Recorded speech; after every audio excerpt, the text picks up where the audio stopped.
আরে উজের তাড়াতাড়ি আয়। হ্যাঁ চলে এসছি। টাকা নিয়ে এসছিস তোর আব্বুর কাছ থেকে? হ্যাঁ নিয়েছি, চলো। আরে ওই দেখো পকোড়া, চলো পকোড়া খাই। হ্যাঁ হ্যাঁ তুই ঠিক বলেছিস, চলো সবাই টাকা দাও। 50 টাকার পকোড়া দাও।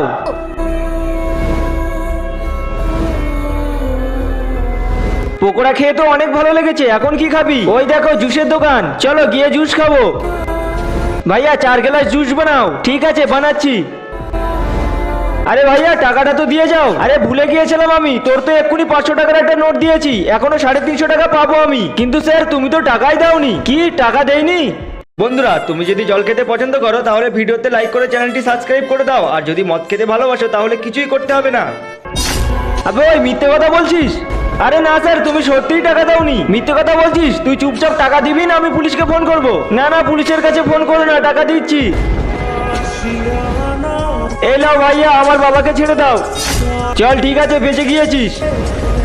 মিথ্যে কথা বলে ওর কাছ থেকে জুস তো খেয়েছি, আবার 350 টাকাও নিয়ে নিয়েছি। সকাল থেকে ওই টাকাগুলো ইনকাম হয়েছিল আর ও ওই টাকাগুলোই নিয়ে চলে গেল। জানি না আজকে বাড়িতে রান্না কি করে হবে। অজিত দাও টাকা দাও। হ্যাঁ এলে আমরা জুস পরে খেয়ে নিব। এলো আঙ্কেল এই টাকাটা তোমরা রেখে দাও। টাকা? শুক্রিয়া বেটা। চলো সবাই। বন্ধুরা ভিডিওটিতে একটি লাইক করে কমেন্টে লিখে যাও বাচ্চারা কি সত্যিই ভালো কাজ করেছে।